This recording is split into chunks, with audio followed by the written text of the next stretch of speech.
General, all of this comes in light of this rather blunt and surprising to many assessment from the Prime Minister of Qatar, saying that the war needs to end irregardless of the release of the hostages, that the release of the hostages needs to be disassociated entirely from the need for a ceasefire. This is from the country that hosts the Hamas leadership and also is the leading regional player in terms of trying to negotiate some kind of truce for hostage deal. What are your thoughts on the Qatari premier's remarks and the ongoing war and unclear fate of these hostages? I think we're in a phase where everybody is recalibrating where we're heading. The Israeli public was not prepared, or still not prepared, to such a deal that maybe the Americans are trying to push down our throat one way or another. And the Netanyahu's answer is a formidable answer, and I think a smart answer in this particular case, simply saying, don't make a one-handed, sided decision and wait for us to get in the game. This is different from what the ultra-right are saying, never will there be a game. Which is a zero-sum game. That means either there's a Palestinian state or hell will break loose. That's not Netanyahu's answer. That's why Gantz was able to go along with that decision. That really just covers a deferment of some kind for starting negotiations. But the games have begun. The whole world, including the Israeli center-left, understands that the recalibration means that Israel needs to see it cannot control 7 million Arabs by 7 million Jews. It will not happen. It's not sustainable, and it's not a zero-sum game.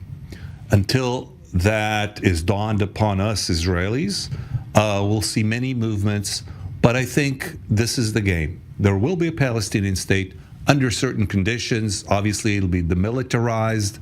It'll take a long time, a long process where Israel controls all the borders, including the eastern side, which is the Jordan Valley. But it will start rolling at a certain place where the Hamas is weakened to such an extent that it cannot shoot the ongoing train. How much of this game, this geopolitical game here in your mind, General, depends, if at all, on the outcome of the battle in Rafah? The images that we're going to see on our TV screens around the world, the alleged death toll of civilians, the images perhaps of masses of Palestinian families trying to flee into Egypt or elsewhere, tent cities popping up, the aftermath of the carnage that may happen in Rafah. Does that again recalibrate the desire of Saudi Arabia to talk about normalization? Does it recalibrate President Biden's patience for talks, or is this a fait accompli? What may happen in Rafah? None of these. Israel is not going to have a carnage in the southern end, because this will drive the whole Western world against Israel and will bring sanctions, and the U.S. will have to refrain from sanctioning decisions at the UN. And this would be a very, I would say, wrong move by Israel. It's going to be commando units in local areas where the shafts are, where the entrances are, where maybe the hostages are held and are salvable. Not every place. So it's not going to be a massive Air Force bombing of Rafah. Far from that, and certainly we'll be very careful with the Egyptians, and we need to cooperate with them. So it's not going to be any of the things that people kind of fear. And we're getting close to making a decision on the day after.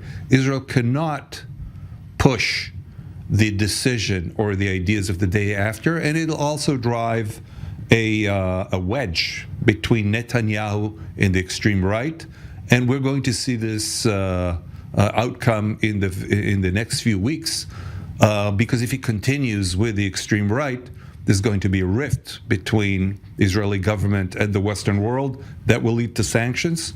So it's a kind of a judgment day getting close.